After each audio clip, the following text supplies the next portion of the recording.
Yahweh, Yahweh, batela Nikombo. Yahweh, Yahweh, bénissa Nikombo. Yahweh, Yahweh, batela Nikombo.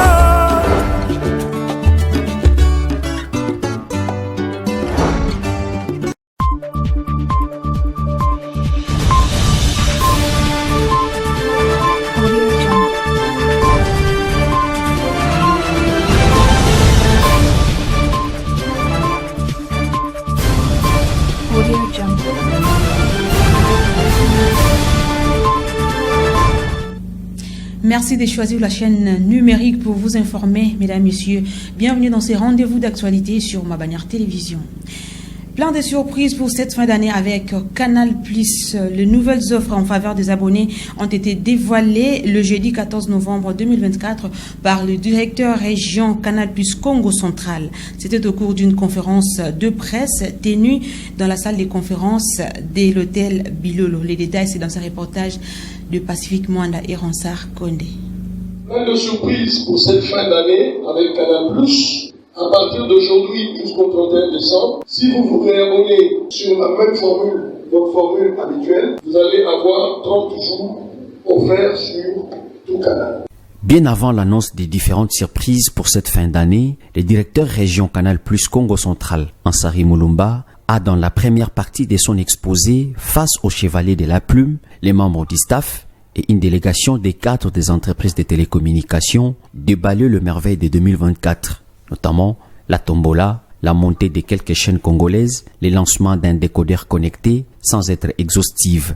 Autre surprise dévoilée au cours de cette conférence de presse qui s'est déroulée le jeudi 14 novembre de l'année en cours dans la salle de conférence de l'hôtel Bilolo. Un décodeur à $10 avec installation offerte. Ça peut commencer à partir de la formule Access. Tout abonné qui veut se réabonner, mais qui garde la dernière formule où il était, aura droit à 30 jours de tout Canal. Vous pouvez faire cette action 2 fois.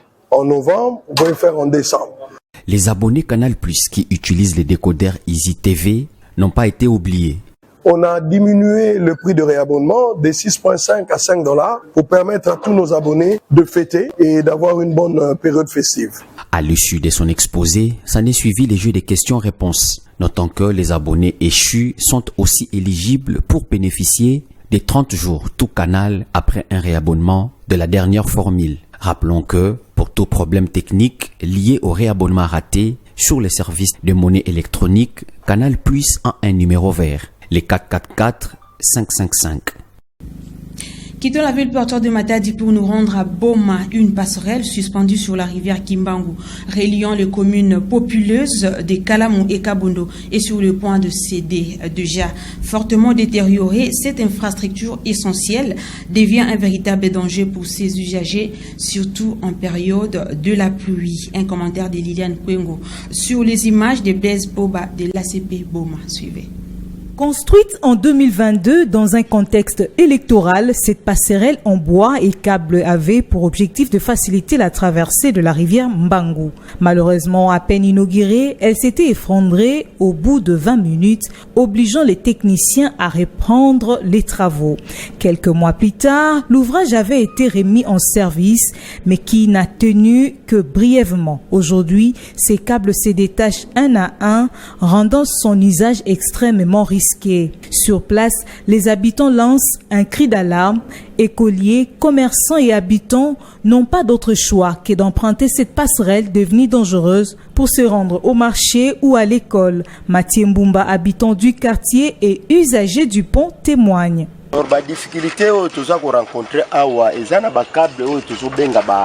Notre difficulté est que ces câbles qu'on appelle garde-fous se détachent. La traversée est devenue risquée et cela demande un secours. Après le passage du bourgmestre qui a limité le passage à une personne, j'ai dû placer cette pancarte. Il faut une intervention rapide car il y a des tuyauteries qui sont délabrées qui ne gardent plus la même état depuis l'inauguration par l'honorable. Avec la tombée des pluies, les eaux montent et les écoliers ne traversent qu'en groupe. Cela peut faire céder la passerelle au péril de leur vie.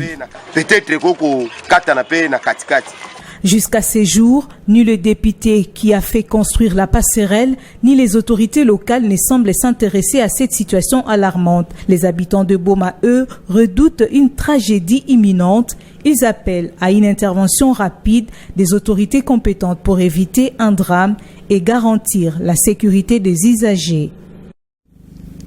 Et au niveau de la présidence, retenez que le chef de l'État congolais, Félix-Antoine Tshisekedi Tshilombo, a reçu en audience dans son cabinet de travail à Kinshasa le chef de mission du Fonds monétaire international, FMI. L'annonce de la conclusion d'un accord au niveau des services concernant la facilité élargie des crédits FEC et la facilité pour la résilience et la durabilité FRD était au menu de leurs échanges. Suivez.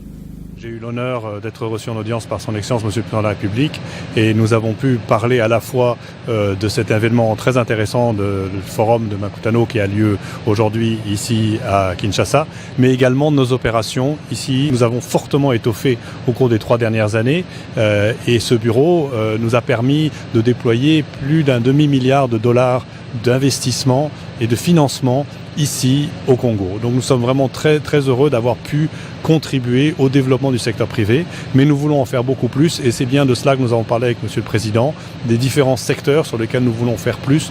Nous sommes déjà actifs dans le secteur de l'énergie, dans le secteur de l'inclusion financière, mais dans le secteur de l'économie numérique. Mais nous voulons en faire plus sur les questions de soutien aux petites et moyennes entreprises. C'est une demande explicite du Président. Nous voulons également en faire plus dans le secteur agricole et nous avons parlé de ce genre d'intervention que nous pouvons et nous allons déployer ici en RDC. L'ambition de notre équipe ici à Kinshasa est celle-là. Nous travaillons également avec la Banque mondiale pour des projets de partenariat public-privé. Nous apportons les différents outils du groupe justement pour pouvoir faire plus. Je vois ces interventions, je dimensionnais, le secteur de l'énergie, nous allons agrandir ce que nous avons déjà fait, mais également nous voulons vraiment lancer un effort tout particulier pour le soutien au monde agricole, donc tout ce qui est agro-industrie. Nous regardons également le potentiel minier du pays et de voir comment nous pouvons aider à ajouter de la valeur à ce secteur avec la transformation de produits des minerais ici dans le pays. Nous avons regardé évidemment les questions de transport, que ce soit les transports routiers ou ferroviaires ou fluviales, mais également les questions de transport urbain. C'est un sujet dont on parlait avec Monsieur le Président. Et nous voyons évidemment un rôle important que la SFI peut jouer dans le cadre des interventions du groupe de la Banque mondiale sur le développement de l'initiative le grand projet de Grand Inga, qui a un potentiel considérable sur lequel nous avons commencé à travailler avec des partenaires justement pour pouvoir voir ce projet se réaliser. Tout à fait autre chose dans ce journal pour non-respect des règles établies dans le secteur de l'économie, précisément en ce qui concerne le commerce en République démocratique du Congo, notamment la vente de détail de marchandises réservées uniquement aux citoyens congolais. Quelques chambres froides ont été scellées sur instruction du vice-premier ministre de l'économie, Daniel Mukoko Samba. Détail. Les petits commerces où la vente en détail est une exclusivité des Congolais en République démocratique du Congo. Ils jouent un rôle prépondérant dans la vie courante. Non seulement ils contribuent au développement du pays, mais rendent aussi d'énormes services à la population et assurent la promotion de la classe moyenne. Contre toute attente, les opérateurs économiques expatriés font la tête pour se conformer à cette disposition légale qui régit les secteurs de l'économie nationale dans les secteurs du commerce. Ceci étant, le vice-premier ministre en charge de l'économie nationale, Daniel Mukoko Samba, n'a pas tardé pour agir. Au total, 6 entreprises ont été scellées pour non-observance des règles. Il s'agit des chambres froides de la société Sokin de Gambela et Afri Frozen Food. Pour les autres, elles ont été surprises de vendre sans facture aux détaillants, a confirmé l'inspecteur Prosper Kassanda du ministère de l'économie nationale. Le parquet a reçu un mandat de sceller au cas où la flagrance est établie. Et effectivement, on a vu qu'on vend des marchandises en détail, alors que le petit commerce est réservé aux Congolais. Mais ceux qui vendent en détail sont des expatriés. Oui, c'est pour cela qu'on a scellé. Les vendeurs détaillants trouvés sur place ont salué à sa juste valeur cette initiative. Nous remercions le chef de l'État pour avoir répondu aux cris d'alarme des mamans. Nous les supplions de pouvoir s'impliquer, que les opérateurs économiques expatriés se limite à l'importation et qu'il laisse les détails pour les Congolais.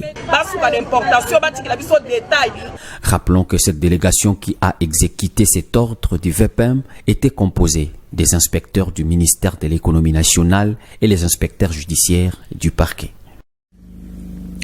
Diplomatie, nous en parlons dans ce journal. Les experts de la commission technique mixte de défense et sécurité de la République démocratique du Congo et du Congo-Brazza étaient autour d'une table du lundi 11 au jeudi 14 novembre 2024 dans le cadre de la 10e session ordinaire qui a eu pour objet de dissiper le malentendu au niveau des frontières de deux pays pour une cohabitation pacifique. Commentaire.